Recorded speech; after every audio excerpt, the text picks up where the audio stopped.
Okay, in today's lesson, 6th graders, we're going to break up a rectangular prism into nets to find its surface area. If you look at this picture that we have on the screen right now, we have Usher holding a Cheerios box up. A Cheerios box is considered a rectangular prism. It has 6 sides. The front is where you see the words Cheerios, and that would have the same area as the back. The top is where you see or where you would open your cereal box, and that's going to be the same area as the bottom.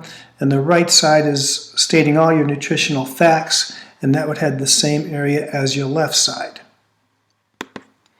So when we look at a Cheerios box, just a regular Cheerios box, we know that it now has 6 sides, which is no surprise to you guys. But every one of those sides makes a rectangle. So we know that to find the area of each of those rectangles, we would do the front and multiply length times width. The back, do the same thing, left side, right side, top, bottom. They all have the same formula, length times width. So we find the area of each one of those rectangles.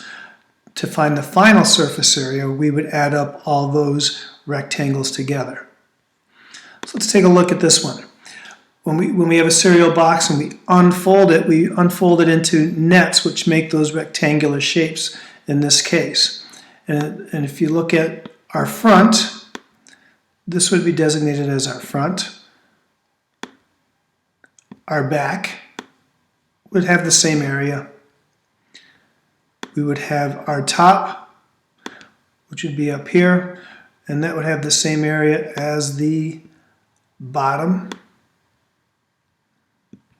And then our left side, which in this picture is going to be kind of weird, it's going to be right here.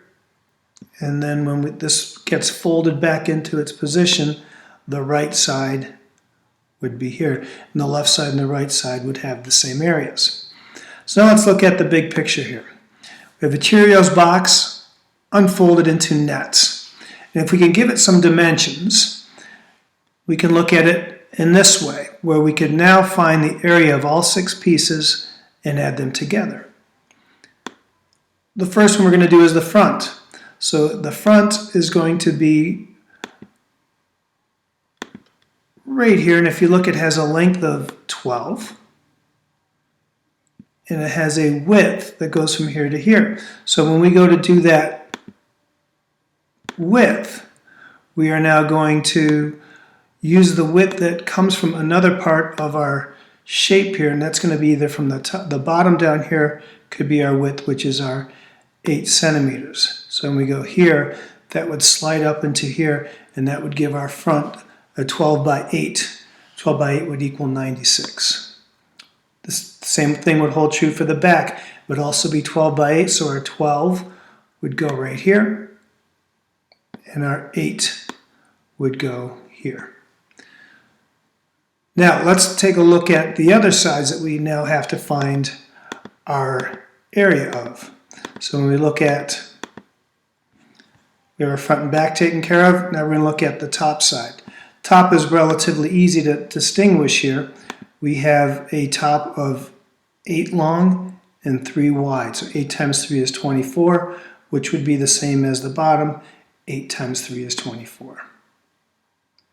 And finally, we have a right side and a left side. The length of my right side will be, I can designate it right here,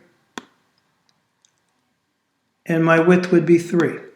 So 12 times 3 gives me 36. And in this case, the right side will be the same as the left side. 12 times 3 is 36. So finally, we have to add up all of those areas, all 6 sides. We add up the 96, the 96, the 24, the 24, the 36, and the 36, and we end up with 312 inches squared. And that, ladies and gentlemen, is how you find the surface area of a Cheerios box, in this case, a rectangular prism.